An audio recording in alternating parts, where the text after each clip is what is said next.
నమస్కారం. లక్ష్మి చెప్పే కథలకు స్వాగతం. వీణులతో వీక్షించటానికి సిద్ధం కండి.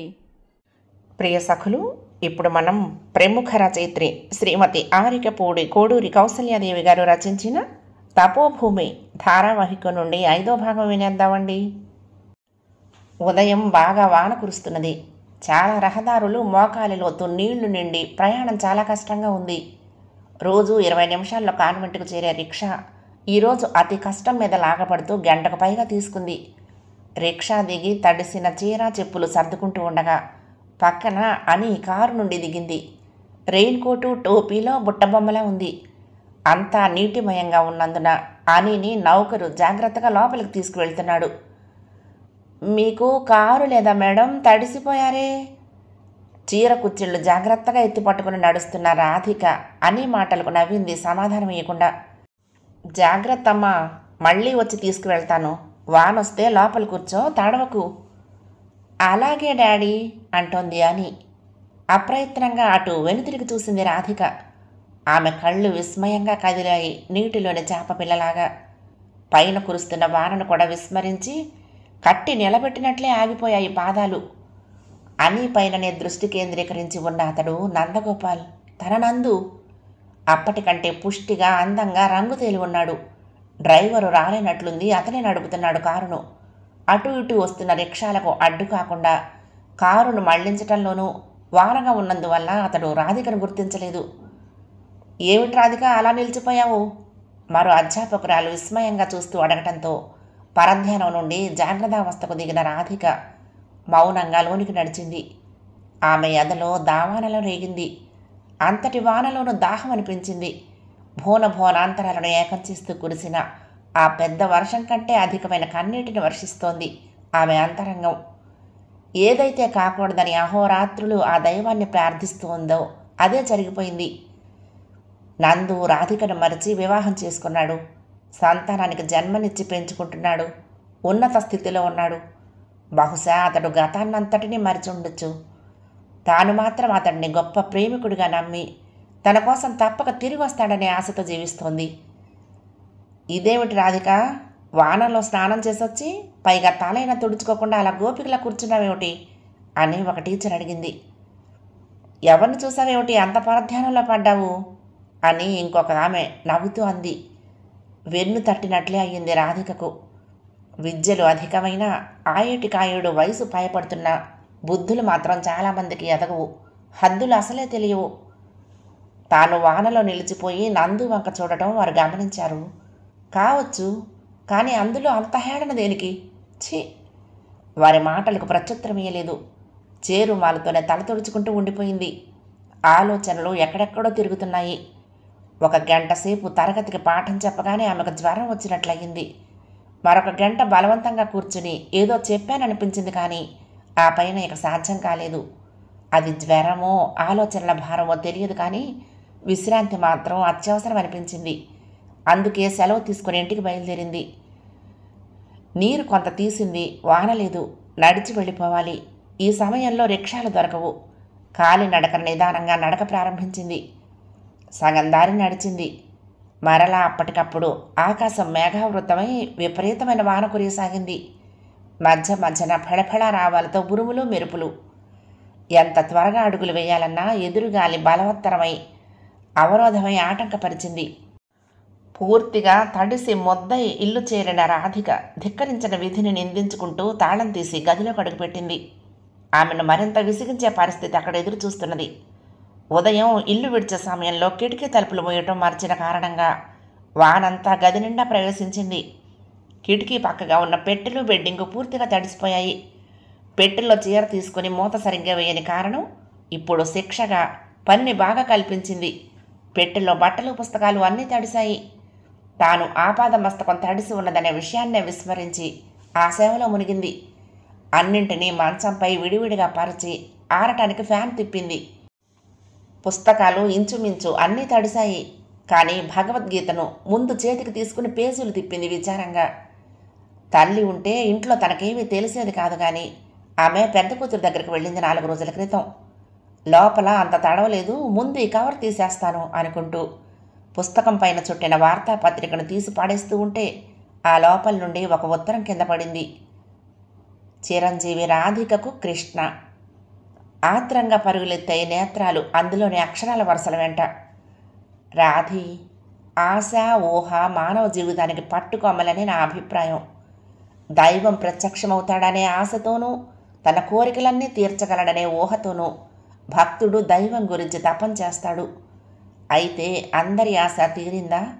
ఊహ నిజమైందా? సాధారణంగా వ్యతిరేకం జరగటమే ఈ తపోభూమి చరిత్ర. అయినా మనిషిలో ఆశ చావదు, ఊహ నశించదు. నువ్వు ఈ తపోభూమిలో ఒకటివే. తపస్సు చేయటమే నీ కర్తవ్యం, ఫలితం దైవాధీనం. కృష్ణ. ఒకనాడు తప్పక నీకు దీని అవసరం వస్తుంది అన్నది ఆనాడు కృష్ణ ఈ గ్రంథం ఇస్తూ. ఆనాడే ఆమెకు తెలిసేమో తాను నందు ఎన్నటికీ కలియలేరని. ఎంత ఆశ్చర్యం! ఈ ఉత్తరం సరిగ్గా తాను మళ్ళీ నందును చూసిన రోజే ఈరోజే దొరకటం. విధిలీల ఎంత చిత్రమైంది. ఇప్పుడేమిటి తన కర్తవ్యం? 2 రోజుల తర్వాత మళ్ళీ పాఠశాలకు వెళ్ళగలను అనుకుంది. కానీ ఆ జ్వరం వారం రోజులు పడక వేయించింది. మరో 4 రోజుల వరకు నీరసం కాలు కదపనీయలేదు. ఈలోపుగా సుజాత, కమల వచ్చారు 2 సార్లు చూడటానికి. ఏమిటి రాధిక, 4 ఏళ్లుగా చూస్తున్నాము, నీకెప్పుడూ జబ్బే లేదు, ఉన్నట్లుండి ఇలాగైపోయావేమిటి అని వారు అడిగిన దానికి రాధిక ఏం చెప్తుంది? జ్వరానికి అనారోగ్యానికి కారణాలు వెతికి వ్యాఖ్యానించటమా? మానవ శరీరానికి రోగాలు రాకుంటే ఎవరికి వస్తాయి అంది రాణి నవ్వును తెచ్చుకుంటూ. కమల ఘటికురాలు. ఒక మాట అడిగేదా రాధిక అంది. అబ్బో, పర్మిషన్ కావాలా అడగటానికి? అదేదో సాధారణ విషయం అనుకుని తేలిగ్గా అనేసిన రాధిక తీరా కమల అడిగిన విషయం విని నివ్వెరపాటుతో స్థాణువైంది కొంతసేపు. ఆ అమ్మాయి అని, అదే ఆ అన్నపూర్ణ తండ్రి నీకు స్టూడెంట్ లైఫ్లో బాయ్ ఫ్రెండ్ అట కదా అనుకొని ఈ ప్రశ్న రాధికను చకితురాలు చేసింది. విద్యావతులు కూడా ఇంత అనాగరికంగా మాట్లాడగలరా? తనలో తనే సమన్వయించుకోలేక సతమతమవుతున్న రాధిక మౌనం కమలకు బలాన్నిచ్చింది. నీకు జ్వరం కాదు, ఏమీ కాదు, ఇక ఉద్యోగానికి రాజీనామా చేస్తావని, పెళ్లి చేసుకుంటావని అంటున్నారు అందరూ. చెర్నాకోలతో కొట్టినా ఇంత బాధ అనిపించదేమో. కమల అతి మృదువుగా సంబోధించింది. ఏదో ఎవ్వరికీ తెలియని రహస్యం తనకు ప్రత్యేకంగా రాధిక చెప్పబోతున్నదనే కుతూహలంతో. ఏమిటి అంది కమల ఆత్రంగా. గెటౌట్. అతి మెల్లగా పదునుగా ఉన్న ఆ మాటలు తాను సరిగ్గానే విన్నానా అన్నట్లు కమల దిమ్మెరపై చూసింది. అర్థం కాలేదా? అవతలకు పొమ్మంటున్నాను. చదువుకున్నావు, ఉద్యోగాలకు ఎగబడుతున్నావు అని చెప్పుకోవటానికి సిగ్గుపడాలి మనం. కమల ఆ వెనువెంటనే సుజాత విసవిస వెళ్ళిపోయారు. ఉన్న మాట అంటే ఊలికెక్కుట అని తమలో తాము పోతూ పోతూ అనుకోవటం రాధిక వినకపోలేదు. ఇంత తేలిక మనుషుల్లా నేను స్నేహితులని భ్రమసి గౌరవించాను ఎన్నాళ్లుగా. ఎంతోమందితో కలిసి చదువుకుంటూ ఉంటాం, ఇంకెంతమందితోనో కలిసి తిరుగుతాము, బ్రతుకుతాము. కానీ సమస్య ఎదురైనప్పుడు విపత్కర పరిస్థితుల్లోనూ మాట సాయం కూడా చేయలేని అల్పులు. ఒక కాకి కావుమంటే అన్నీ అందుకుంటాయి, కలిసి అరుస్తాయి, కలిసి తింటాయి. కానీ ఒక మనిషి అరిస్తే 100 మంది వినోదిస్తారు, ఒకరు ఏడిస్తే 10 మంది పకపకలాడతారు, ఒకరిని బాధించి అనేక మంది పండుగ చేసుకుంటారు. ఏమి మానవ జాతి ఇది? వీరికి జడిసి బిడియం చెందవలసిన అగత్యం తనకేమిటి? ఒక విధమైన మొండితనంతో 15 రోజుల అనంతరం తిరిగి ఉద్యోగంలో చేరింది. స్టాఫ్ రూమ్లో ఎవరికీ ఎక్కువ మాట్లాడే అవకాశం ఇవ్వకుండా తనే ముభావంగా ఉంది. తరగతిలో అడుగు పెడుతూ ఉండగానే పిల్లలంతా బిలబిలా చుట్టుకున్నారు. జ్వరం తగ్గిందా teacher? Are you all right now teacher? ప్రశ్నల వర్షంతో రాధికను అందరూ చుట్టుముట్టారు. చేతులు పట్టుకునేవారొకరు, చీరను పట్టుకునేవారు కొందరు, పైట కొంగు పట్టుకుని అడిగేవారు ఇంకొందరు. నిర్మాలిన్యమైన ఈ పసివారి ఆప్యాయతలు, చిరునవ్వులు వదులుకోలేకనే కానీ భుక్తి కోసము కాలక్షేపము కోసం కాదు తాను ఉద్యోగం కొనసాగిస్తున్నది. నేను ఆ రోజే చెప్పాను మీకు జ్వరం వస్తుందని అని ఆరిందలాగా అంటుంటే నవ్వు వచ్చింది రాధికకు. అంతలోనే నవ్వును మనసులో రేగిన మంట కమ్మేసింది. అని నందు కూతురని జ్ఞాపకం వచ్చింది. తనను మూడులా మిగిల్చిన నందు కూతురు. ఇంకా వీక్గా ఉన్నారా మేడం? సాయంత్రాలు మీకోసం లోన్లీగా ఫీల్ అయ్యేదాన్ని మేడం అంటూ అని తన మాటల్లో ప్రేమ ఆప్యాయతలు ప్రకటించిన అవి రాధిక మనసును అలరించలేకపోయాయి. పుస్తకాలు తీయండి అంది తప్పనిసరి విద్యుక్త ధర్మంగా. పాఠాలు చెప్తోంది కానీ ఆమె ధ్యాస అంతా మరొక విషయం మీద కేంద్రీకృతమై ఉంది. ఇలాగే ఉద్యోగంలోనే ఉంటే ఎప్పుడో ఏదో ఒక కారణంగా నందుతో ముఖాముఖి పడక తప్పదు. అప్పుడు ఎలా ఉంటుంది పరిస్థితి?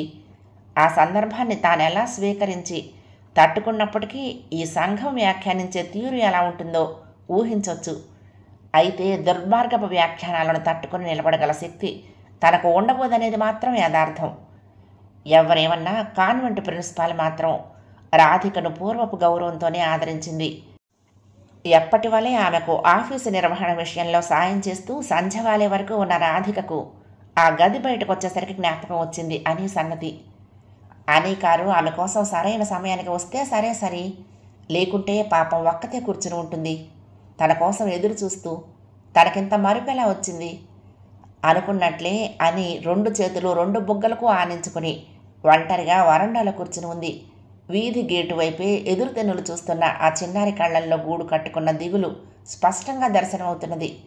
తన వ్యక్తిగత బాధను మనఃక్లేశాన్ని మరిచింది నవనీత హృదయిని అయిన రాధిక. హృదయంలో ప్రేమార్ద్రతలు పొంగి పొర్లగా అటు నడిచింది అని ఒక ఉదుటిన లేచి రాధిక దగ్గరకు వచ్చి చేయి పట్టుకుంది. లాన్స్ వాటరీగా ఉన్నాయి టీచర్, ఆడుకునేందుకు లేదు అంది. అవునమ్మా, ఇంకా రాలేదా మీ కారు? డ్రైవర్కు జ్వరం వచ్చింది టీచర్, కొత్త వాళ్లను డాడీ నమ్మరు, డాడీకి తీరిక కావాలి రావాలి. అంతలోనే కారు రావటం, నందు దిగి పాప కోసం చేతులు చాస్తూ ఉండగానే అని తూనీగలా వెళ్ళి అతడి చేతుల్లో వాలిపోవటం జరిగింది. ఆకలవుతుందా తల్లి?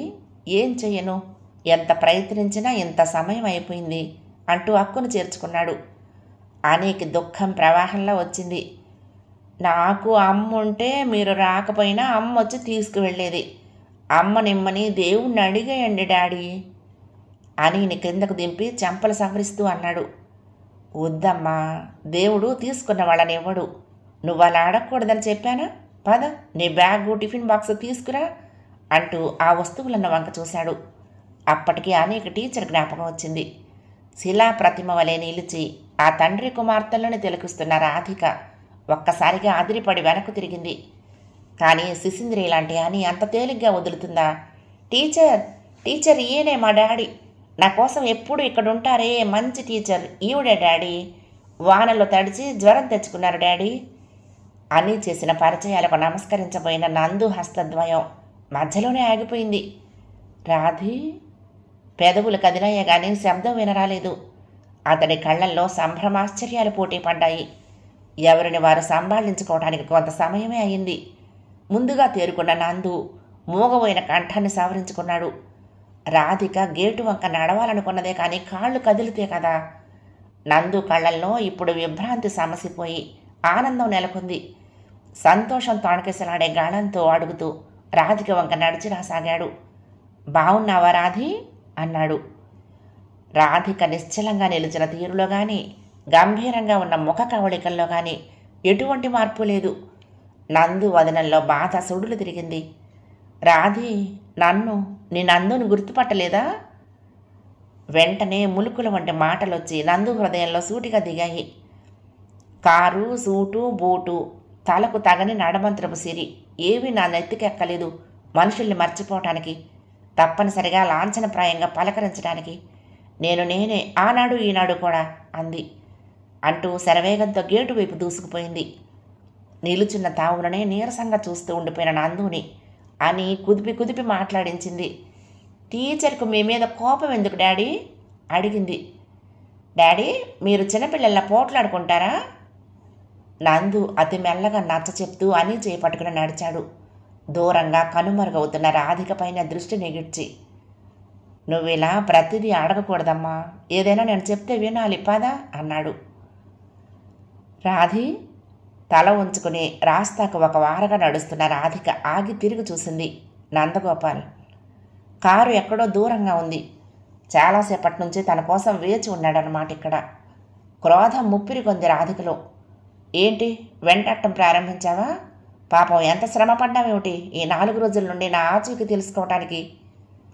ఆమె నిందా ప్రవాహం అంతా వెలువడి ప్రవహించేంత వరకు నందు పెదవి కదపలేదు. రాధికను సంభ్రమంగా చూస్తూ మాటలనే విస్మరించినట్లుంది అతడి స్థితి. రాధి, అలా కోపం ప్రదర్శించకు. యథార్థం నువ్వు తెలుసుకోవాలి. అందుకు ఓపిక కావాలి అన్నాడు. నీ కట్టు కథలు వినే ఓపిక నాకు లేదు. అయినా నాకేం పని? నేనెందుకు వినాలి? నిజంగా నిన్ను మొదటిసారి స్కూల్లో చూసినప్పటి నుండి నా మనసులో మంటలు రేగాయి. అంతా మర్చిపోయి బ్రతుకుతున్న నా వెంట పడకు మళ్ళీ. ఎటు కొద్ది రోజుల్లో రాజీనామా చేసి వెళ్ళిపోవాలనుకుంటున్నాను. ఈలోగా నా స్థితికి నలుగురు నవ్వేట్లు చేయకు అంది. ఎంత నిర్దయగా మాట్లాడుతున్నావు రాధి.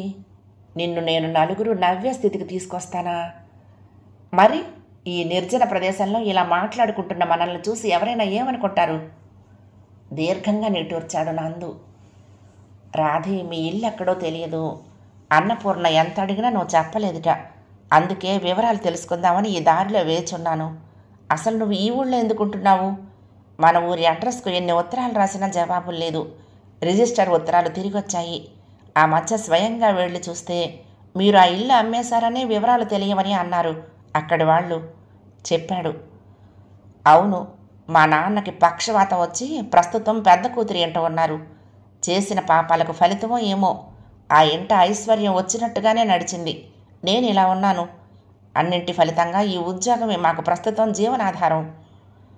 రాధిక నిబ్బరంగానే చెప్పిన ఈ చేదు విషయ శ్రవణంతో నందు ముఖం వివర్ణమైంది. అతడు తేరుకునేలోగా రాధిక చాలా దూరం నడిచింది. అగ్నిశిరలా ఉందామె వదనం. నందు ఆమె వద్దకు వడివడిగా నడిచాడు. ఎవరైనా చూస్తారనే జంకు భయమూ లేదామెకు. రాధి పిలిచాడు. బాణంలా ఇటు తిరిగింది రాధిక. దయుంచి ఇక నాతో మాట్లాడుకో, వెళ్ళు. ఈ చెప్పిన వివరాలన్నీ చాలు. మీ ఇల్లు ఎక్కడ? మా ఇల్లు అద్దె ఇల్లు, చిన్న ఇల్లు. ధనమదంతో బలిసిన వాళ్ళకి వంచకులకు ప్రవేశం ఇయ్యని ఇల్లు అంది. నందగోపాల్ మొహంలో బాధ స్పష్టంగా కనిపించింది. ఈ నిందలన్నీ నన్నేనా రాధి? ఎంత అపార్థం చేసుకుంటున్నావు నన్ను?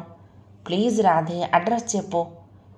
ప్లీజ్, నువ్వు ఇక సంభాషణ పొడిగించకు, నా వెంట రాకు. ఒక్కటి చెప్పు. పోనీ నీకింకా వివాహం కాలేదుగా అడిగాడు. అలా అడుగుతున్న అతడి వదనంలోని బాధ, ఆశ, అభ్యర్థన గ్రాహ్యం కావటం లేదు ఆవేశంలో ఉన్న రాధికకు. చురుకుగా అసహ్యంగా చూసింది ఆమె నందుని.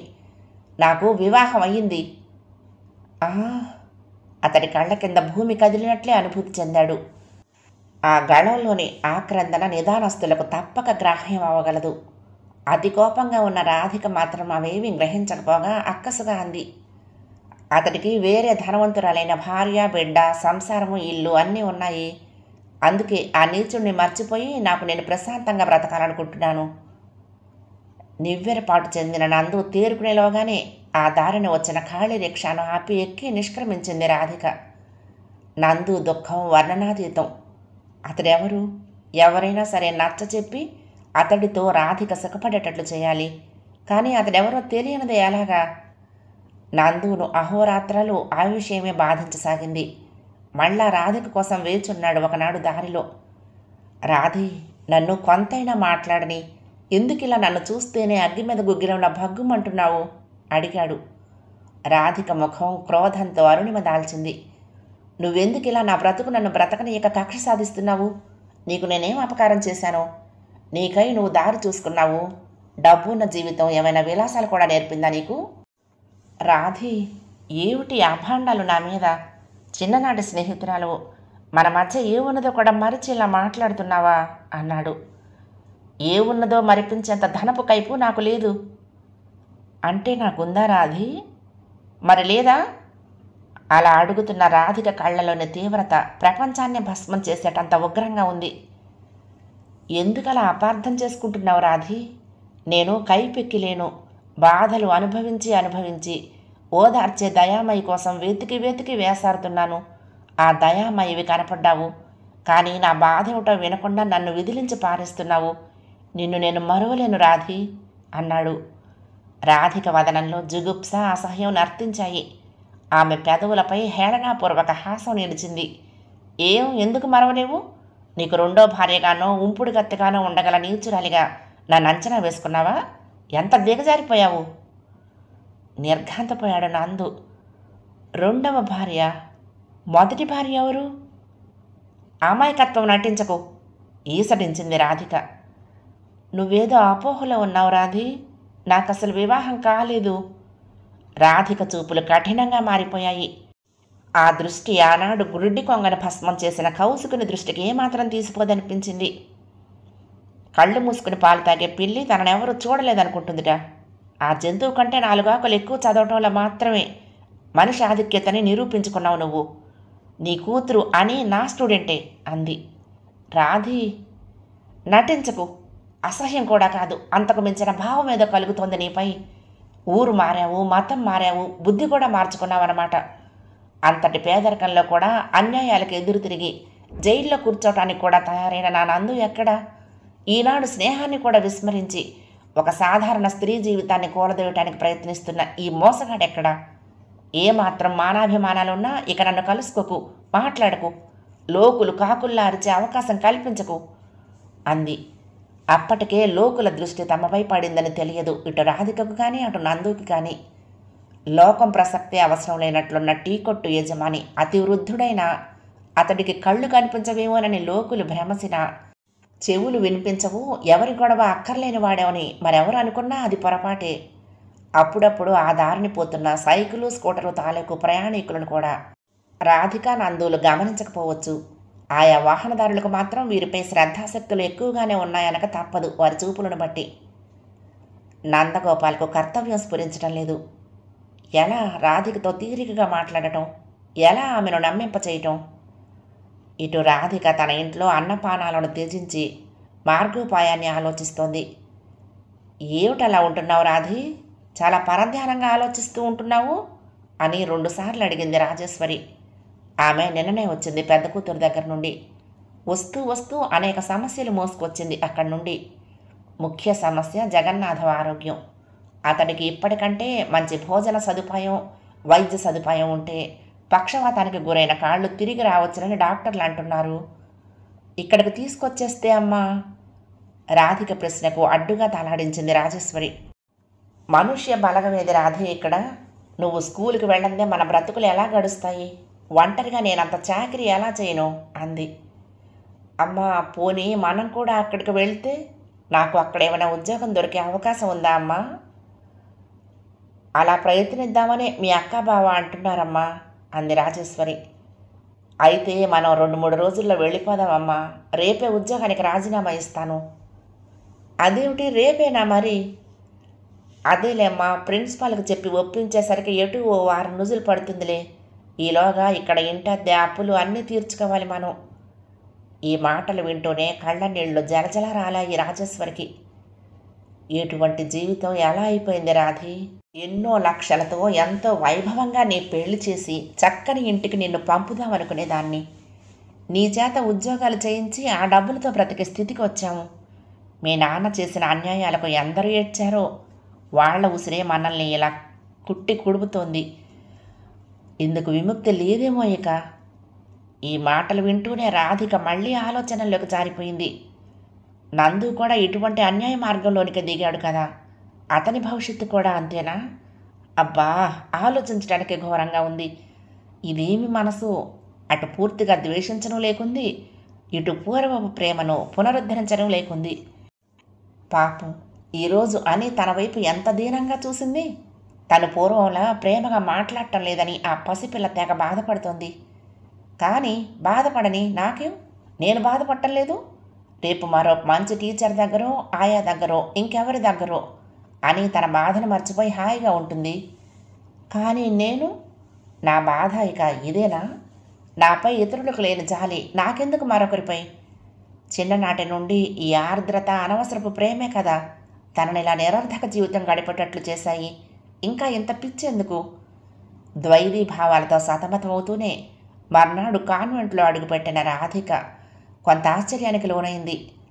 అనితో వరండాలో ఎవరో ఒక వ్యక్తి నిలబడి ఉన్నాడు. రాధికను చూడగానే అని పరుగున వచ్చింది. గుడ్ మార్నింగ్ టీచర్ అంది. ఏమిటి? కర్కశంగా అడగబోయినా సాధ్యం కాలేదు. సహజ మృదు సరళిలోనే అడిగింది రాధిక. అనితో ఉన్న మనిషి మాట్లాడాడు. నమస్కారం అండమ్మా, నేను నందగోపాల్ గారి సెక్రటరీని చెప్పాడు. నమస్కారం అంది తిరిగి సమాధానంగా రాధిక. నందగోపాల్ గారు 4 రోజులు ఊళ్ళో ఉండరు.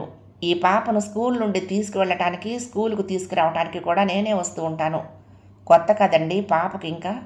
నేను రావటం ఆలస్యమైనా పాపను కొంత తమరు దయతో. రాధిక దయార్ద్ర హృదయం కరగగా పాపను తలనిమిరింది.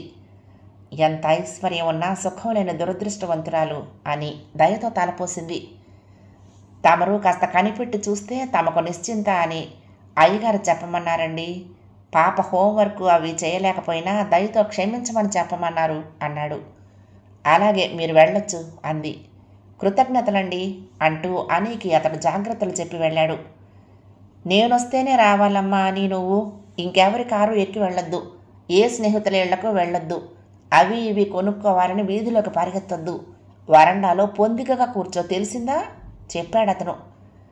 అబ్బా ఎక్కడికి పారిపోను కానీ మీరు వెళ్ళండి అంకుల్ అని ఆరిందాల విసుక్కుంటూ ఉంటే సెక్రటరీతో పాటు రాధిక కూడా నవ్వింది. నాకు బొమ్మలు తేవాలి ఊరు నుంచి, డాడీకి చెప్పండి అంకుల్ అంది. సెక్రటరీ కనుమరుగయ్యే వరకు అని కేకలు పెడుతూనే ఉంది. రోజువారీ కార్యక్రమంలో మునిగిన రాధిక కళ్లల్లో అడుగడుగున నందగోపాల్ మెదులుతున్నాడు. అతడు పంపిన కబురు గురించిన ఆలోచనలు వస్తున్నాయి. తనకు భార్య లేదని, అనీకి తల్లి ప్రేమ కొరత ఉందని ఎందుకు అడుగడుగునా తనకు అన్యాపదేశంగా తెలియచేస్తున్నాడు గోపాల్. ఏదో పెద్ద వర్తక వ్యాపారాలలో తనను తాను బంధించుకున్న వ్యక్తి 2-3 రోజులేం కర్మ, నెలలు సంవత్సరాలు కూడా క్యాంపుల్లో ఉండొచ్చు. ఆశ్చర్యమేమీ లేదు. అది ఈసరికే అతడికి అతడి కూతురికి బాగా అలవాటైపోయి మామూలు విషయంగా తయారై ఉంటుంది. కొత్త ఏమీ లేదు. కొందరు ధనవంతుల పిల్లలు కేవలం ఆయాల దగ్గరేగా పెరిగేది. తల్లి ముఖమే తెలియదు వాళ్ళకి. మరి ఈ కబురు పంపడంలో ఉద్దేశం స్పష్టంగా తెలుస్తూనే ఉన్నది. తనను ఆనీని దగ్గరకు చేయటం అతడి ఉద్దేశం కావచ్చేమిటి స్పష్టంగా తెలుస్తుంటేను. ఇటువంటి నందు ఎలా మారిపోయాడు? ఆనాటి నందు ఎంత అమాయకుడు, ఎంతటి నిజాయితీపరుడు, మరెంత గుణవంతుడు. తను అతి చనువుతో దరిచేరబోయినా అతి నిగ్రహంతో హద్దులను తెలియచెప్పిన నందు ఎందుకు ఇలా మారిపోయాడు? యాంత్రికంగా దైనందిన కార్యక్రమాలు నిర్వహిస్తున్నదే కానీ గతంలోకి పరిగెత్తిన మస్తిష్కం అడుగడుగునా ఒక్కో జరిగిపోయిన దృశ్యాన్ని తెచ్చి కళ్ళ ఎదుట కనిపింపచేస్తున్నది. 2-3 సార్లు తన పరధ్యానతను గమనించిన సహాధ్యాయులు ప్రశ్నార్థక వదనాలతో కనుబొమ్మలు ఎగరేశారు. హేళనాపూరితమైన నవ్వులతో సత్కరించారు. మధ్యాహ్నం తరగతిలో లెక్కలు చెప్పడానికి ఉపక్రమిస్తూ ఉంటే, ఇప్పుడు ఇంగ్లీష్ పీరియడ్ మేడం, లెక్కలు పొద్దునంతా చెప్పారు అని జ్ఞాపకం చేసింది ఒక శిశింద్రి. పిల్లలంతా నవ్వారు ఆనందంగా. ఇన్నాళ్లకు మనం కూడా టీచర్ గారికి ఒక విషయం చెప్పగలిగామన్న ఆనందంతో. సాయంత్రం తన పనులు ముగిసిన తర్వాత గృహోన్ముఖురాలు కాబోతున్న రాధిక దృష్టి వరండా మీద కూర్చుని పుస్తకం మీద ఏవేవో రాసుకుంటున్నా అని కనపడగానే పాదాలు నిలిచిపోయాయి. నాకెందుకు అనుకున్న మానవ సహజమైన క్రోధాన్ని పాపం ఒక్కతే ఎలా గడుపుతుందో అనే సానుభూతి జయించగా అటు నడిచి అనీని సమీపించింది. అని ఏమిటది అడిగింది. అని ముఖం శతపత్ర పుష్పంలా వికసించింది. బొమ్మలు వేస్తున్నాను టీచర్, చూడండి పిల్లి బొమ్మ బాగా వచ్చిందా అంది. అది పిల్లో కుక్కో తెలియకున్నా చాలా బాగుంది అని అంగీకరించింది రాధిక. పసివాళ్లను నిరుత్సాహపరచరాదు అనే సూత్రాన్ని పాటిస్తూ. బాగా ఒడిలనట్లుంది అని ముఖం. అని ఆకలిగా ఉందా? అవును అనాలన్నట్లుగా అని పెదములు కదిలాయి కానీ లేదు అన్నట్లు తల అడ్డుగా ఊపి మరొక బొమ్మ గీయసాగింది. రాధిక స్త్రీ హృదయం విలవిల్లాడింది. లంచ్ టైంలో తినడానికి ఏం తెచ్చుకున్నావమ్మా ప్రశ్నించింది. కుక్కు బ్రెడ్ ఆపిల్ ముక్కలు ఇచ్చాడు. అవి తినబోతూ ఉంటే అనిల్ అనే అబ్బాయి లాక్కున్నాడు మేడం, కింద పడి మట్టయిపోయాయి. రాధిక ప్రాణం అనిర్వచనీయమైన బాధకు గురైంది. మరి నాకు చెప్పలేదేమని అని మాట్లాడలేదు. ఎందుకు చెప్పలేదని నాతో మళ్ళీ అడిగింది. మన బాధ ఎవరికి చెప్పుకోకూడదు అంటారు డాడీ. ఒంటరిగానే బాధ సహిస్తే దేవుడు మనల్ని మెచ్చుతాడట. రాధిక అనీని చూస్తూ కనురెప్పలు కదల్చడం కూడా మర్చిపోయింది. చిన్న బాలిక, పెద్ద గుణం, ఎంతటి స్థిర సహిష్ణుత. నందు శిక్షణ చాలా గొప్పది. అంతలోనే స్త్రీ సహజమైన నిస్సహాయ క్రోధం మేల్కొంది. నందున నేను మెచ్చుకుంటున్నాను. నా జీవన నాశనానికి కారణమైన వాడి బిడ్డన నిన్ను ప్రేమగా సానుభూతిగా చూస్తున్నాను అనుకుంది. రాధిక మౌనాన్ని ఆ పసి హృదయం మరొకలాగా అర్థం చేసుకుంది. నేను కూర్చోగలను టీచర్, పర్వాలేదు. మీకు ఆకలవుతుందిగా, వెళ్ళండి. మీ అమ్మగారు మీకోసం ఎదురు చూస్తారు. మా అమ్మ లేదుగా, నేనెంత ఆలస్యంగానైనా వెళ్ళొచ్చు అంది. ఆ నిష్కల్మషాత్మకమైన అనురాగ జలధికి ఎదురీది నిలబడగల శక్తి ఎంతమంది రాధికలకైనా అసాధ్యమే. కంట ఊపుకుతున్న నీటిని కనిపించనీయకుండా బిస్కెట్స్ తెప్పిస్తాను, తింటావా అని అంది మోకాళ్లపై కూర్చొని. అని బొగ్గరు నిమృతు అని మళ్ళీ తల వాల్చుకుంది. ఓసారి కళ్ళెత్తి ధైర్యంగా చూసి మళ్ళీ తల వంచి గీతలు గీసుకోసాగింది. బిస్కెట్లు కాకపోతే ఇంకేం తింటావు? మన స్కూల్ స్టోర్స్లో చాక్లెట్లుంటాయి, కావాలా అని తలెత్తకనే అంది మెల్లగా. ఆకలిగానే ఉంది మరి, కానీ ఎవరి దగ్గర తినకూడదన్నారు డాడీ. భగవాన్, ఐశ్వర్యవంతులు ఆకలి ఎరగరంటారు, ఇదేమిటి మరి అని ఎవరి బిడ్డో నందుతో తనకేం విరోధమో అన్నీ మరిచి కరిగిపోయింది. రాధికలో అంతర్లీనమే ప్రవహిస్తున్న మాతృత్వపు మమకారం. 5వ భాగం సమాప్తం. ప్రియ సఖులు, ఈ కథ మీకు నచ్చితే తప్పకుండా లైక్ చేయండి, షేర్ చేయండి, కామెంట్ చేయండి, సబ్స్క్రైబ్ చేసుకుని నన్ను ఎంకరేజ్ చేయండి. ఉంటానండి. ప్రేమతో లక్ష్మి, కృష్ణాతీరం దుర్గమ్మ సన్నిధానం. నమస్తే.